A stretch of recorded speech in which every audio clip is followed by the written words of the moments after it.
Hello नमस्कार दोस्तों and good morning to all of you. चलिए फिर शुरू करते हैं 12 जुलाई 2025 के करंट अफेयर। पहला न्यूज है दोस्तों, Indian air force is considering acquisition of AIR LORA। ठीक है। अब इसमें क्या है दोस्तों ना, ये एक तरह का मिसाइल है, बैलिस्टिक मिसाइल। सबसे पहले आप लोग जान लीजिए बैलिस्टिक मिसाइल और क्रूज मिसाइल में डिफरेंस क्या होता है। जैसे बैलिस्टिक मिसाइल अगर फायर किया ना तो एक बार इन्वायरमेंट से बाहर जाएगा, एटमॉस्फेयर के बाहर जाएगा और फिर एक दुगनी तिगनी स्पीड से फिर आएगा, अपने टारगेट को हिट करेगा। ठीक है। और क्रूज मिसाइल क्या है कि थोड़ा सा ऊपर गया फिर सीधे टारगेट के ऊपर जाके अटैक करेगा। ठीक है। तो वही एक मतलब ये है, क्या है, एयर लॉन्च्ड बैलिस्टिक मिसाइल है एयर लोरा। ठीक है। ये किसके द्वारा डेवलप किया गया है? ये इजराइल के द्वारा डेवलप किया गया है। ठीक है। और इसकी रेंज 400 किलोमीटर है और इसकी स्पीड जो है दोस्तों सुपरसोनिक है। ठीक है। मतलब एक बार फायर कर दो और फिर भूल जाओ। ठीक है। अपने आप ही ऑटोनोमस ही इसका पोस्ट लॉन्च होगा, मतलब जो टारगेट अगर हिल भी रहा होगा ना जाके तब भी अटैच कर लेगा उसे। अब इसमें जानने वाली बात क्या है कि सुपरसोनिक, आप लोग सोच रहे होंगे क्या होगा दोस्तों। सुपरसोनिक दोस्तों जैसे कि मैक नंबर होता है ना, speed of object divided by speed of sound. मतलब मैक नंबर डिफाइन करता है कि वो कितनी गुने स्पीड है स्पीड साउंड से। ठीक है। जैसे सुपरसोनिक अगर हम कह रहे हैं तो उसकी जो स्पीड होगी साउंड से, मतलब स्पीड ऑफ साउंड से लेस होगी। ठीक है। अब अगर होगी तो उसके बराबर होगी।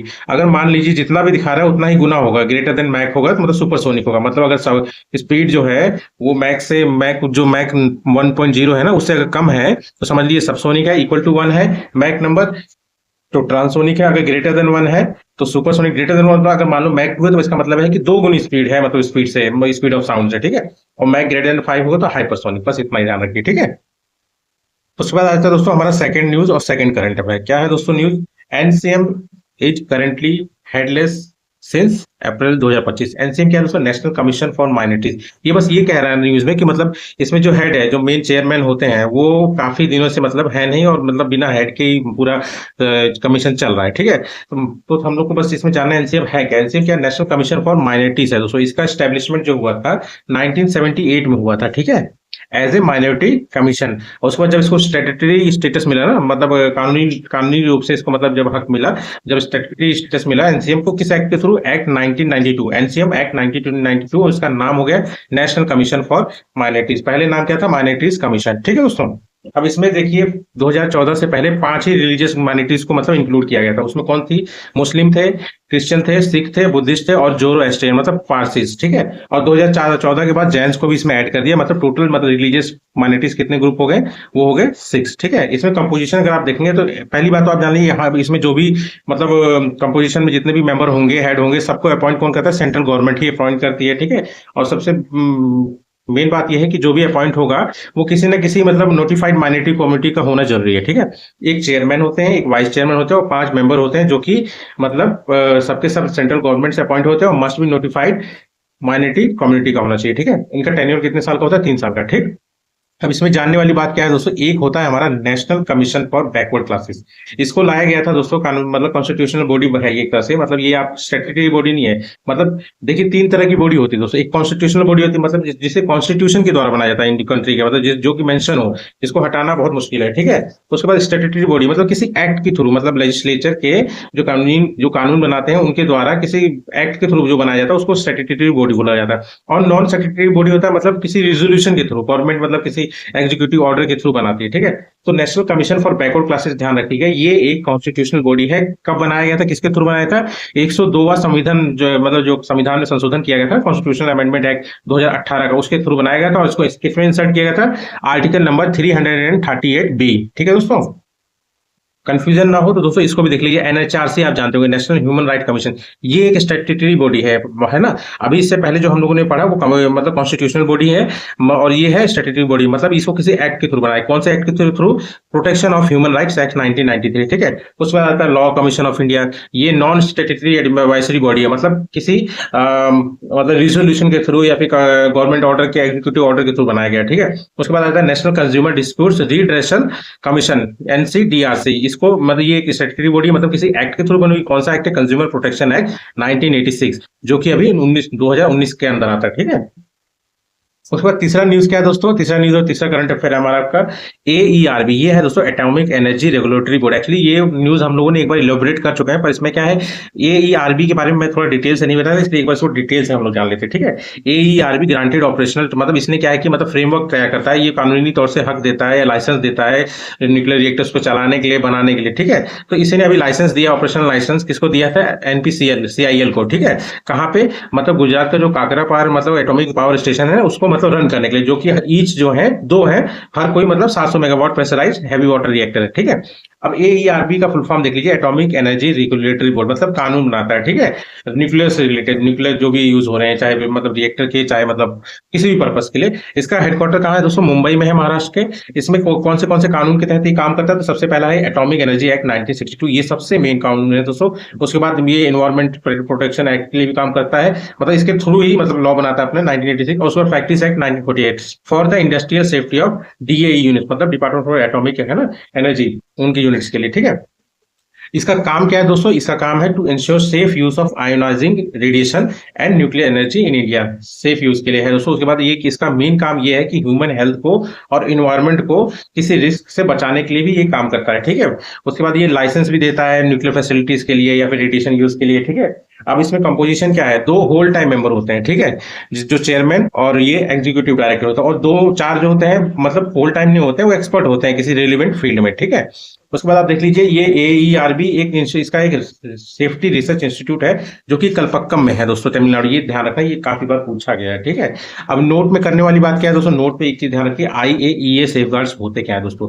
इसका मतलब है कि मतलब जो आईए मतलब इंटरनेशनल एटॉमिक एनर्जी एजेंसी है ना, ये मतलब रेगुलर इंस्पेक्शन करती है उन रेगुलर साइट्स की जहां पे उसको मतलब दिक्कत हो, या मतलब रेगुलर इंस्पेक्शन करती रहती है, ताकि कोई भी मतलब न्यूक्लियर मटेरियल का यूज मतलब वेपन बनाने के लिए ना कर ले, बस ये समझ लिया। और ये मतलब इंश्योर करती है कि मतलब पीसफुल पर्पस के लिए ही यूज हो रहा है, बस इसीलिए ये सेफ गार्ड है इसके, ठीक है। मतलब रेगुलर इंस्पेक्शन होता रहता है। और एक बात जान लीजिए, India is not a signatory of NPT, non proliferation treaty, मतलब इसका मतलब है कोई भी जो भी अगर इस ट्रीटी को मानता है, वो ना मतलब न्यूक्लियर एनर्जी का यूज करेगा और ना ही मतलब उसकी टेक्नोलॉजी कहीं शेयर करेगा, ठीक है, उस मतलब ये वेपन के लिए, ठीक। उस पर मतलब भारत सभी रिएक्टर्स, इसमें सिग्नेटरी है, सिग्नेटरी नहीं है एनपीटी का, मतलब इसका है कि मतलब भारत के सभी रिएक्टर जो हैं आईएईए के सेफगार्ड्स के अंदर में नहीं है, मतलब समझ रहे हैं ना। मतलब कुछ रिएक्टर्स जो मतलब बाहर से लाए गए यूरेनियम के थ्रू काम कर रहे हैं या फिर इंटरनेशनल कॉर्पोरेशन से बनाए गए हो, तो उनमें मतलब सेफगार्ड्स का यूज करवा रहा है मतलब हमारा इंडिया। बाकी जो मतलब इंडिजीनियसली जो काम कर रहे हैं, जो मतलब देश के ही हैं, तो वो उसमें नहीं है, ठीक है। मतलब only those that are imported that use imported nuclear fuel, मतलब जैसे यूरेनियम होगा, और built under international corporation agreement are placed in IAEA safeguards, ठीक। सारे नहीं है, ध्यान रखना दोस्तों, है ना। उसके बाद तीसरा पॉइंट ध्यान रखना काफी इंपॉर्टेंट है, रिएक्टर्स यूजिंग डोमेस्टिक, मतलब जो हमारे ऊपर बैन लगा था ना, जो बैन हटाने का जो रूल था, मतलब ये कंडीशन लगाया था मतलब यूएस ने, वो कंडीशन था कि डोमेस्टिक यूरेनियम अगर आप यूज कर रहे हो, ठीक है, तो आपको जरूरी नहीं है कि मतलब आप आईएईए सेफगार्ड्स के अंदर आए, ठीक है। पर अगर आप इंपोर्ट कर रहे हैं यूरेनियम, तो आपको इसके सेफगार्ड्स के अंदर आना पड़ेगा, ठीक, सिग्नेटरी होना पड़ेगा। उसके बाद आप जान लीजिए, दिस कंडीशन वॉज, ये कंडीशन जब इंडिया ने पकड़ लिया एक्सेप्ट, तो पार्ट ऑफ ये Indo US civil nuclear deal जो 2008 में हुई थी ना, ये इसी का मतलब एक कंडीशन था, जिसको एक्सेप्ट भी किया इंडिया ने, और इसने सेफगार्ड एग्रीमेंट को इन चीज के लिए, किसके लिए? इंपोर्टेंट यूरेनियम के लिए मान लिया, ठीक है। All Indian reactor are operated by NPCI, मतलब यही करता है, पर इसको लाइसेंस कौन देता है? यही देता है, AERB, atomic energy regulatory board, ठीक है। और देयर आर नो प्राइवेटली, मतलब कोई भी privately owned nuclear power plant India में है ही नहीं, सबके सब स्टेट ओन्ड है, ठीक है दोस्तों। उसके बाद एक पॉइंट का और ध्यान रखना, तो आईएईए सेफगार्ड्स एग्रीमेंट 2009 का, ठीक है, इसने इंडिया मतलब इसमें इंडिया एग्री हुआ है, मतलब 14 जो सिविलियन रिएक्टर्स हैं इंडिया में, उनके लिए इन सेफगार्ड्स को मतलब साइन किया है, सिर्फ और सिर्फ अपने जो 14 रिएक्टर हैं चल रहे हैं इंडिया के, उसके लिए, क्योंकि वहां पे डोमेस्टिक यूरेनियम का यूज नहीं हो रहा, बाहर से लाया जा रहा है ना, और मतलब इंटरनेशनल कॉर्पोरेशन के साथ जो बने थे उसके लिए। अब इसमें एक चीज आप ध्यान रखना दोस्तों, एक है सेपरेशन प्लान 2006, इसमें क्या है, India declared which of its reactor would be civilian, मतलब इसके थ्रू मतलब इंडिया ने डिसाइड किया कि कौन से सेफगार्ड के अंदर में होंगे और कौन से मिलिट्री के अंदर में होंगे, मतलब जो आउटसाइड मतलब सेफगार्ड होंगे, ठीक है। This separation was a condition for India's re entry into global nuclear commerce, ठीक। ये कंडीशन इंडिया ने रखी थी दोबारा से, मतलब इंडिया के लिए ये कंडीशन थी दोबारा से, मतलब ग्लोबल न्यूक्लियर कॉमर्स, मतलब जो मतलब ट्रेडिंग वाला है, मतलब बिजनेस पर्पस से मार्केट में उतरने के लिए ग्लोबली ये कंडीशन दिया गया था इंडिया के लिए, ठीक है।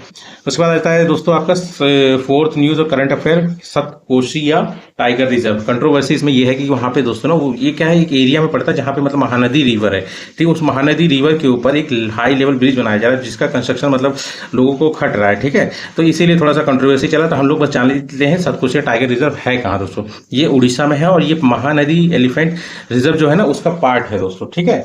और इसमें क्या है सबसे मेन कि इसमें 2 इंडेंजर्ड स्पीसीज आप ध्यान रख सकते हैं, ठीक है, उसमें से पहली है आपका फ्रेश वाटर क्रोकोडाइल और दूसरा है आपका घड़ियाल। ठीक है, और इसके अलावा कुछ ध्यान रखिएगा, अभी हाल फिलहाल न्यूज में चल रहे हैं, वो है डाम्पा टाइगर रिजर्व। ठीक है, वो कहाँ है, मिजोरम में है। कुमटी वाइल्ड लाइफ सेंचुरी ये त्रिपुरा में है। सारामती पीक कहाँ पे है, ये नागालैंड का सबसे ऊंचा पीक है। ठीक है, उसके बाद आप देखोगे पखुई, इसी को पक्के टाइगर रिजर्व बोलते हैं दोस्तों, ये अरुणाचल प्रदेश में है। ठीक है, फिर आ जाता है फिफ्थ न्यूज और फिफ्थ करंट अफेयर। ये है एक बीमारी से रिलेटेड, ऑस्ट्रेलियन बैट लिसा वायरस। ये अभी क्या है, मतलब एक आर्टिकल छपा था इसके ऊपर। ठीक है, तो ये किससे रिलेटेड है दोस्तों, रेबिस वायरस, और इसी की वैक्सीन का थोड़ा सा रिलेट करके भी इसका इलाज किया जाता है। ठीक है, वो उतना हम लोग डिटेल में नहीं जाएंगे। फर्स्ट टाइम कहाँ मतलब ये आइडेंटिफाई हुआ था, और ऑस्ट्रेलिया में हुआ था, फ्रूट बैट के अंदर में। ठीक है, किसमें पाया जाता है, फ्लाइंग फॉक्स हो गया, या फ्रूट बैट हो गया, माइक्रो बैट्स हो गया, उनके अंदर पाया जाता है। ये इंसान में कैसे ट्रांसमिट होता है, बैट्स के थ्रू ट्रांसमिट होता है। अगर मान लो काट लें या स्क्रैच कर लें या सलाइवा कांटेक्ट में आए, किसके, हमारा ओपन कोई घाव हो खुला हुआ, या फिर म्यूकस में जैसे आइस हो गया, नोज हो गया, माउथ हो गया, है ना। उसमें और एक बात ध्यान रखना, बैट का जो मतलब फेसिस जो मल होता है या पेशाब होता है या उसका खून, उससे ये ट्रांसमिट नहीं होता है। ठीक है, और कोई भी इफेक्टिव ट्रीटमेंट नहीं है, वही रेबिस वाला जो वैक्सीन या फिर उसके थ्रू ही कुछ करने की कोशिश की जाती है इसमें। ठीक है, उसके बाद 6 न्यूज और 6 करंट अफेयर क्या आ जाता है दोस्तों, wild life institute of India reviewed Andhra Pradesh wild life sanctuary. मतलब आंध्र प्रदेश की जो वाइल्ड लाइफ सेंचुरी है जितनी, उनको रिव्यू किया है, तो इसीलिए थोड़ा न्यूज में है, तो आप जान लीजिए क्या है। UWII है, wild life institute of India. ये है कहाँ पे दोस्तों, ये है आपका देहरादून, यूनाइटेड किंगडम में। ठीक है, सॉरी उत्तराखंड में। इसका स्थापना हुआ था 1982 में। किसके अंडर में, ministry of environment, forest and climate change. ठीक है, ये और एक ऑटोनोमस बॉडी है। ठीक है, कंपोजिशन अगर आप देखेंगे तो इसको चेयर हमेशा कौन करते हैं, यूनियन मिनिस्टर किसके, ministry of environment, forest and climate change के। ठीक है, इसमें अदर भी रिप्रेजेंटेटिव होते हैं, जैसे सेंट्रल के हो गए, इसके बाद सेंट्रल स्टेट गवर्नमेंट के सारे रिप्रेजेंटेटिव हो गए, रिसर्च इंस्टीट्यूट के रिप्रेजेंटेटिव हो गए, और अकेडमी मतलब जो थोड़ा सा उस पर्टिकुलर सब्जेक्ट में या फिर एक्सपर्ट होते हैं ना, उनको भी इंक्लूड किया जाता है। ठीक है, इसके बाद आता है दोस्तों 7th current affair. 7th current affair में क्या बोले, centre is yet to decide on updating NPR along with census 2027 से ऑफिशियल। मतलब ये है कि मतलब इंडिया अभी भी डिसाइड कर रहा है कि मतलब एनपीआर को मतलब अपडेट करना है कि नहीं, मतलब सेंसस के साथ, यही सब चीज चल रहा है। पर हमारे लिए बस मैटर क्या करता है, हम लोग को जानना है सेंसस और एनपीआर क्या क्या होता है, इन दोनों में डिफरेंस क्या है। ठीक है, और एक और वर्ड आता है एनआरसी, उसको भी जानेंगे हम लोग। तो एनपीआर का फुल फॉर्म होता है नेशनल पॉपुलेशन रजिस्टर। ठीक है, इसमें मतलब लिस्ट ऑफ पीपल्स होते हैं जितने मतलब इंडिया में रह रहे हैं, मतलब इसमें फॉरेनर्स को भी इंक्लूड करते हैं, सिर्फ इंडियन सिटीजन नहीं, फॉरेनर भी इंक्लूड होते हैं। अगर वो 6 महीने इंडिया में रहे हो और प्लान कर रहे हो कि अगले 6 महीने भी रहेंगे, तो उनको भी इंक्लूड किया जाता है। ठीक है, मतलब ये complete database of people living in India. ठीक है, अब थोड़ा सा हम लोग जान लेते हैं कि इसमें फर्क क्या है एनपीआर और सेंसस में। ठीक है, एनपीआर क्या है दोस्तों, एनपीआर है आपका list of people living in India, मतलब जो रेसिडेंट हैं। ठीक है, और उसके बाद ये क्या है, सेंसस एक तरह का सर्वे है जो कलेक्ट करता है डिटेल अबाउट पीपल्स जो इंडिया में हैं। इसमें कौन कौन इंक्लूड होते हैं, इंडियंस और फॉरेनर्स दोनों इंक्लूड होते हैं। ये सिर्फ एक डाटा है पीपल्स के बारे में, कोई आइडेंटिटी बेस्ड नहीं होता। ठीक है, सेंसस है। ठीक है, बेसिक डिटेल्स में होता है, जैसे नेम होता है, डेट ऑफ बर्थ, पेरेंट्स, तो उसको बायोमेट्रिक। किसमें, एनपीआर में इसमें फुल डिटेल लिया जाता है, रिलीजन, कास्ट, एजुकेशन, जॉब, सब चीज लिया जाता है। ठीक है, इसमें क्या है, डेटा क्या है कि मतलब शेयर कर सकते हैं एनपीआर का डाटा गवर्नमेंट को, क्योंकि गवर्नमेंट को पॉलिसी बनाने में आसानी होगी, मतलब ये छाटने में आसानी होगी, मतलब किसके किसके लिए देना है, कितने एरिया में कितने को मतलब पॉलिसी पहुंचाना है, कितने मतलब गलत है ना रजिस्टर्ड है, वो सारी चीज पता कर पाते हैं इस चीज से। ठीक है, और इसमें ये शेयर नहीं कर सकते क्योंकि लॉ के थ्रू प्रोटेक्ट है। कौन सा लॉ है, सेंसस एक्ट 1948 के थ्रू ये प्रोटेक्ट किया गया है। इसको मतलब आप पब्लिकली नहीं कर सकते हो, मतलब बाहर। ठीक, उसके बाद इसमें जो 2 लॉ काम करते हैं वो है सिटीजनशिप एक्ट 1955 और दूसरा है सिटीजनशिप रूल्स 2003। ये दोनों लॉ इसमें काम करते हैं एनपीआर में। ठीक है, इसी में दोस्तों एक और वर्ड आता है एनसीआर, जो मैंने अभी आपको स्टार्टिंग में आपको बताया ना। एनसीआर और एनपीआर में क्या फर्क है, एनपीआर तो जैसे कि हम लोगों ने जान लिया पूरा वही है, सिटीजनशिप रूल्स और 2003 और सिटीजनशिप एक्ट 1955 का। पर इसमें क्या है, इसमें ये जो लिस्ट है ये सिर्फ और सिर्फ इंडियन सिटीजन की है। उसमें क्या इंडियन सिटीजन और फॉरेनर दोनों इंक्लूड हो जाते हैं। ये क्या है, लीगल सिटीजन इंक्लूड होते हैं इसमें, ये ध्यान रखिए। इंडियन सिटीजन होता है उसमें भी लीगल सिटीजन जो है वो इंक्लूड होते हैं। इसमें जो सिटीजनशिप वेरीफाइड होता है, ठीक है, उसमें सिर्फ इन्फॉर्मेशन ली जाती है। ठीक है, ये सिटीजनशिप एक्ट 1955 और 2003 का अमेंडमेंट जो हुआ था उससे भी रिलेटेड है, एनआरसी के लिए। ठीक है, और ये क्या है कि मतलब मैंडेटरी होता है हर रेसिडेंट के लिए, पर ये मैंडेटरी नहीं होता है जब तक कोई मतलब गवर्नमेंट ना डिसाइड कर ले अपडेट करने के लिए एनआरसी को। ठीक है, इसके बाद 8th न्यूज और 8th करंट अफेयर क्या है दोस्तों, government fast tracks procurement of MALE class drones to enhance border surveillance. Actually क्या है दोस्तों ना, ये वाले जो ड्रोन्स है ना, ये मतलब अनमैन्ड एरियल व्हीकल्स होते हैं, मतलब काफ़ी बड़े स्तर के होते हैं, और मतलब वो जैसे सर्विलांस हो गया या फिर कोई मतलब इंटेलिजेंस वर्क के लिए काफ़ी काम आते हैं। पर ये कि पहले हम लोग ये इसको मंगाते थे, तो अभी इंडिया सोचा है कि इसको इंडिजीनियसली मतलब डेवलप करने के लिए। ठीक है, तो थोड़ा सा इसके बारे में जान लीजिए। मतलब मेल मतलब इसका फुल फॉर्म है medium altitude long endurance drones होते हैं ये दोस्तों। इसमें ह्यूमन पायलट की जरूरत नहीं है, रिमोट कंट्रोल से इसका काम हो सकता है। ठीक है, अनमैन्ड एरियल व्हीकल से। ठीक, इसमें की पार्ट है किसका, स्टार का। यही चीज इसको डिफाइन करती है। आई से इंटेलिजेंस, एस से सर्विलेंस, टी से टारगेट, ए से आपका एक्विजिशन, और उसके बाद डाटा जो एक्वायर करते हैं ना, उसके बाद आर से हो गया रिकग्निशन, मतलब देख रेख के लिए, मतलब एक सिंपल देखने के लिए, है ना। उसके बाद आपका ये कितनी दूरी तक उड़ सकता है, ये 10,000 से लेकर 30,000 फीट तक ऊपर उड़ सकता है, 24 घंटे तक ये फ्लाई कर सकता है कंटिन्यूअसली दोस्तों। अब थोड़ा सा इसके एग्जाम्पल हम लोग देख लेते हैं। एग्जाम्पल में इंडिया का तापस ध्यान रखिएगा, BS-201 रुस्तम सेकंड, ये DRDO ने बनाया था, ठीक है। और एक हार्मेस 900 है जो कि इसराइल का है, इसको मतलब इंडिया में रखा गया है, मतलब इंडिया ने मतलब इसको एक्वायर किया हुआ है, ठीक है। दृष्टि 10 स्टाइलाइनर। इसके बाद ये ध्यान रखना दोस्तों, टर्की का बेराक्टर TB2, ये वो है जो मतलब पाकिस्तान ने इंडिया पे ठोके थे, ठीक है। उसके बाद यूरोपियन यूनियन ने भी बनाया एक यूरोड्रोन, ठीक।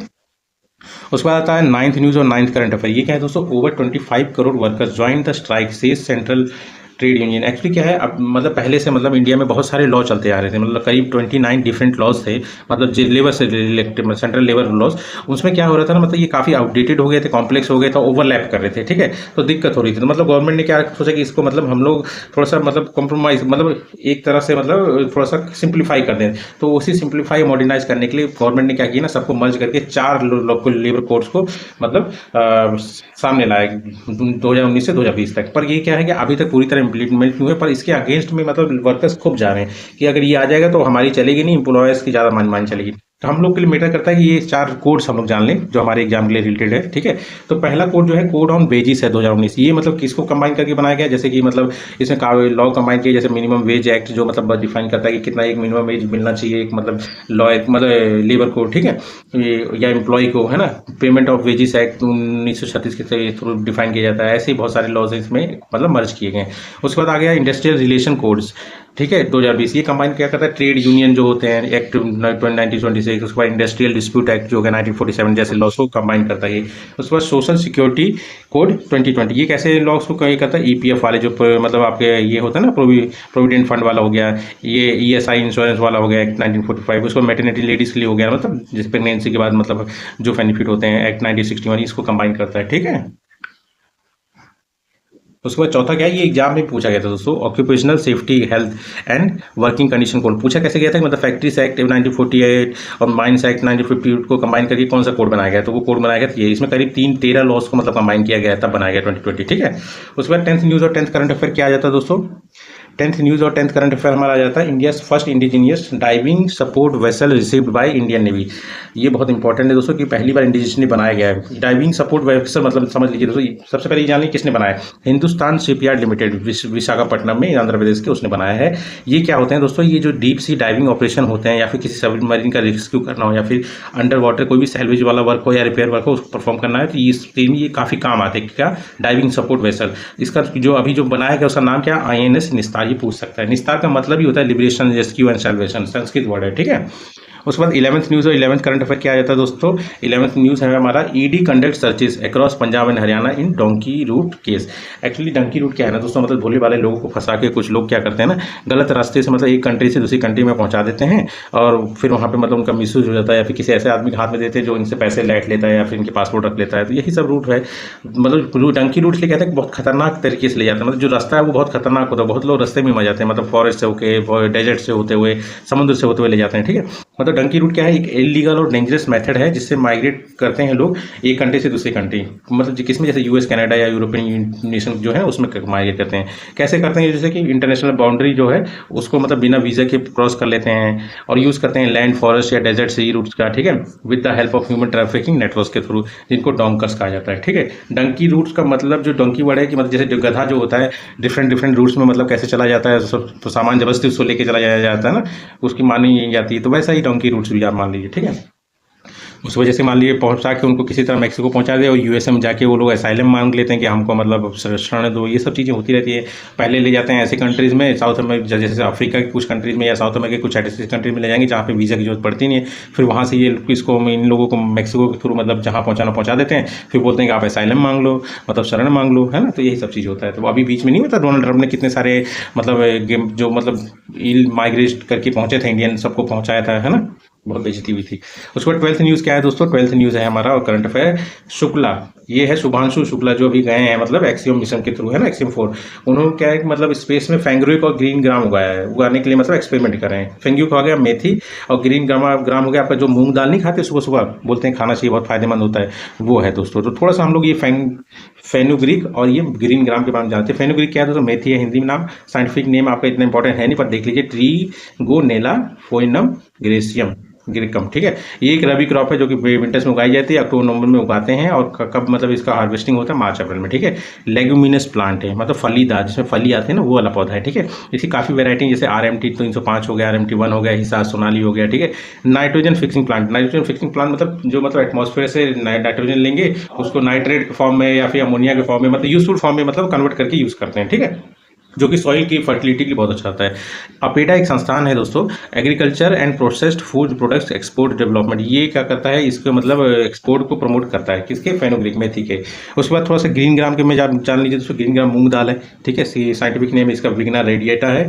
ये भी लेग्यूम फैमिली का है, मतलब नाइट्रोजन फिक्सिंग वाला पल्स है ये, ठीक है। शॉर्ट ड्यूरेशन तैयार हो जाता है।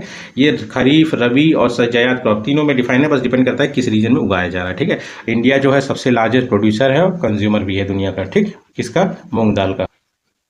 उसके बाद आता है 13 न्यूज़ क्या है, India Africa must work side by side says PM in Namibia. मतलब हमारे मोदी जी ने कहा है कि मतलब अफ्रीका और इंडिया को एक साथ काम करना चाहिए, मतलब ग्रोथ के लिए, डेवलपमेंट के लिए। तो बस ये इन्होंने इसलिए कहा, अभी हाल फिलहाल में हम लोग के लिए जानना क्या जरूरी है, अभी इनको अभी नामीबिया गए, तो नामीबिया में इनको जो वहाँ का हाईएस्ट सिविलियन ऑनर है ना, जिसका नाम है the order of the most ancient well which Siya. ये शायद एक पौधा है दोस्तों जो हमेशा मतलब खिला रहता है, कभी मुरझाता नहीं है, ठीक है, मीराबिलिस, ठीक है।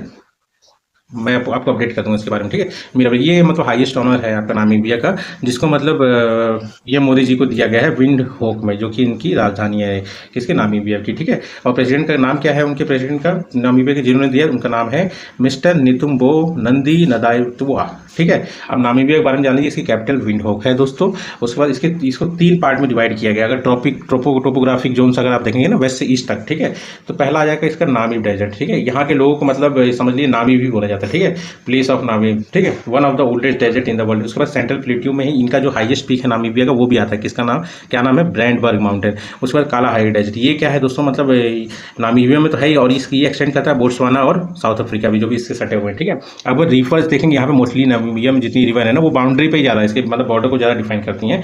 नॉर्थ में देखेंगे कुनेना रिवर हो गया, ओकावांगा हो गया, जाम्बेजी हो गया, माशी हो गया, और साउथ में हो गया ऑरेंज रिवर। एक बार हम इसको मैप में देखें दोस्तों तो थोड़ा ज़्यादा याद आ जाएगा, ठीक है। एक मिनट, कहाँ गया,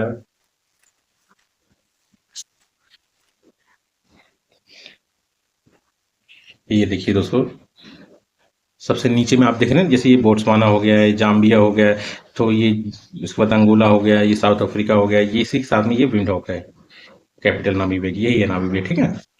अब इसमें जानने वाली क्या बात है कि ये मतलब पहला अफ्रीकन कंट्री बना है जिसने यूपीआई को अडॉप्ट किया है, ठीक है। यहाँ पे मतलब फेमस मिनरल जो है, डायमंड है, यूरेनियम टॉप प्रोड्यूसर है, दोस्तों ये काफ़ी। और मेन फोकस क्या है इंडिया का दोस्तों, समझ रहे हो आप, मिनरल्स पे ज़्यादा फोकस है ना, ठीक है। जैसे कि चाइना आंख नहीं दिखा देता कोई कोई, वैसे ही गोल्ड, सिल्वर, जिंक हो गया, कॉपर हो गया। उसके बाद 14 न्यूज़ और 14 करंट अफेयर क्या आ जाता है दोस्तों, वो है how can cat bonds plans for a natural disaster. Cat bond कुछ नहीं होता दोस्तों, कैटेस्ट्रोफ बॉन्ड भी कहा जाता है, मतलब एक तरह से कैट बॉन्ड इसका शॉर्ट नेम है, ठीक है। एक स्पेशल टाइप का इंश्योरेंस और इन्वेस्टमेंट दोनों टूल है। देखिए ये क्या करता है, कंट्रीज अगर ले रखी हैं इसको, तो मतलब अगर कोई भी डिजास्टर आ जाता है, जैसे मान लीजिए फ्लड आ गया, साइक्लोन, तो उनको तुरंत के तुरंत पैसा ट्रांसफर करने का काम करते हैं, कि मतलब उनको वेट ना करना पड़े किसी डोनेशन या लोन का, ठीक है। इट्स लाइक बाइंग इंश्योरेंस, मतलब समझ लीजिए किसी दुनिया के बड़े इन्वेस्टर से इंश्योरेंस लेना इंस्टीड ऑफ किसी इंश्योरेंस कंपनी से, ठीक है।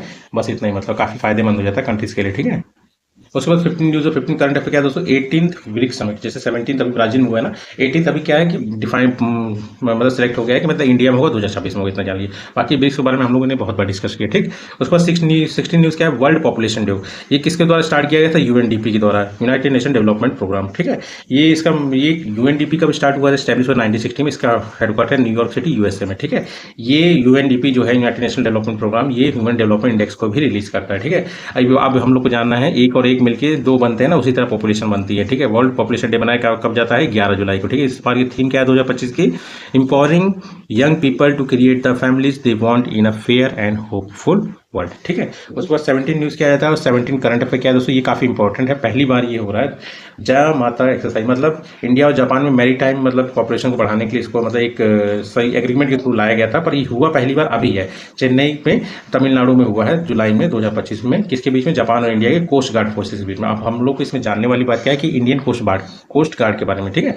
इसकी स्थापना जो हुई थी 1 फरवरी 1977 हुआ था, पर ऑफिशियली वर्क करना स्टार्ट किया था 1978 से, ठीक है।